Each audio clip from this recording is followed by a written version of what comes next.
Welcome to our channel. இன்றைக்கி நம்ம Gopi Manchurian எப்படி பண்ணுறது அப்படின்னு தான் பார்க்க போகிறோம்.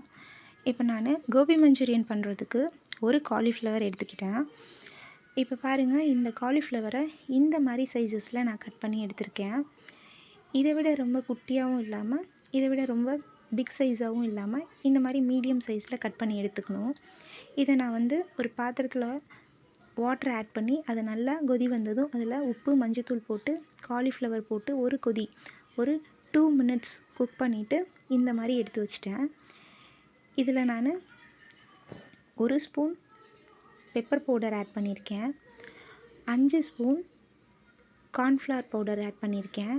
இப்போ பார்த்திங்கன்னா காலிஃப்ளவரை இந்த மாதிரி தான் நம்ம பாயில் பண்ணி எடுத்துக்கணும் அப்படின்லாம் இல்லை. நீங்கள் நார்மலாகவே கட் பண்ணிவிட்டு நல்லா வாஷ் பண்ணிவிட்டு இதெல்லாம் ஆட் பண்ண ஆரம்பிச்சிடலாம். இப்போ இது கூட நான் 2 ஸ்பூன் மைதா மாவு ஆட் பண்ணியிருக்கேன்.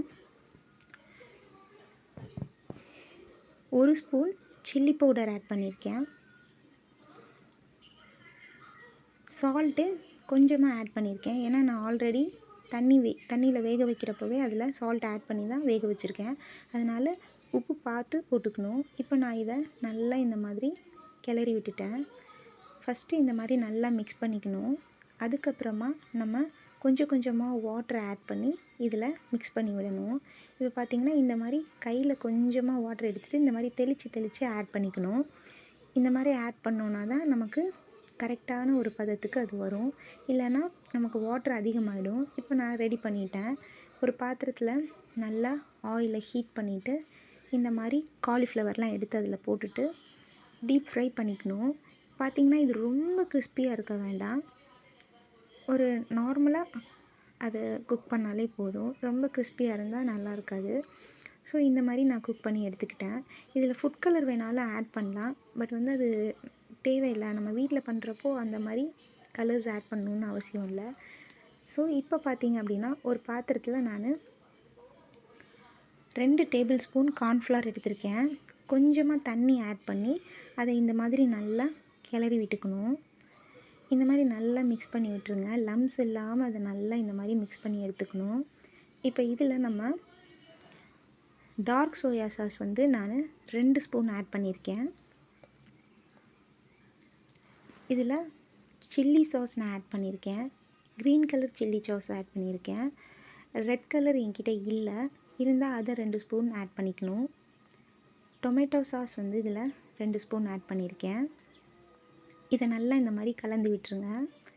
இப்போ இதை தனியாக வச்சுட்டு ஒரு பேனில் ஆயில் விட்டு நான் குட்டி குட்டியாக கட் பண்ண பூண்டை இது கூட சேர்த்துக்கிட்டேன். நல்லா இந்த மாதிரி அதை வதக்கி விட்டுக்கோங்க. இந்த மாதிரி நல்லா ஸ்ப்ரெட் பண்ணி நல்லா இந்த மாதிரி கிளறி விடுங்க. இப்போ இது கூட நான் சின்ன சின்னமாக கட் பண்ண இஞ்சியையும் சேர்த்துருக்கேன். இதையும் நல்லா அது கூட இந்த மாதிரி கிளறி விடணும். இப்போ இது நல்லா வதங்கிருச்சு. இது கூட நான் பெரிய வெங்காயத்தை க்யூப்ஸாக கட் பண்ணி இந்த மாதிரி ஆட் பண்ணியிருக்கேன்.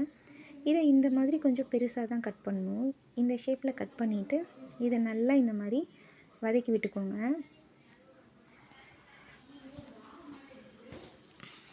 இந்த மாதிரி நல்லா நம்ம குக் பண்ணிக்கணும். இப்போ ஓரளவுக்கு குக் ஆகிடுச்சு. இப்போ இது கூட நான் இந்த மாதிரி கட் பண்ணி வச்சுருக்கிற கேப்சிகத்தையும் சேர்த்துக்கிட்டேன்.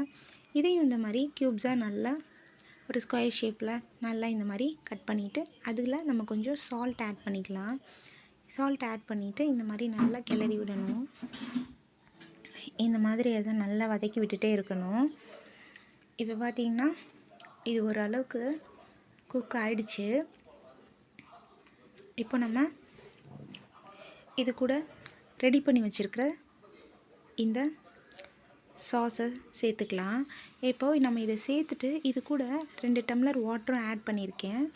ஏன்னா நான் கார்ன்ஃப்ளவர் 2 ஸ்பூன் எடுத்திருக்கேன். ஸோ அதுக்கு நம்ம 2 டம்ளர் வாட்டர் எடுத்துக்கலாம். இப்போ அதை இந்த மாதிரி நல்லா கிளறி விட்டுட்டு ஃப்ளேமை நான் லோவில் வச்சுட்டு இந்த மாதிரி காலிஃப்ளவரை ஃப்ரை பண்ணதை எடுத்து அதில் போட்டுட்டு நல்லா இந்த மாதிரி அது கூட மிக்ஸ் பண்ணி விடணும். இந்த மாதிரி நல்லா மிக்ஸ் பண்ணணும். இதை நம்ம மிக்ஸ் பண்ணுறப்போ ஃப்ளேம் வந்து லோலே இருக்கணும். இந்த மாதிரி நல்லா கிளறி விட்டுருங்க.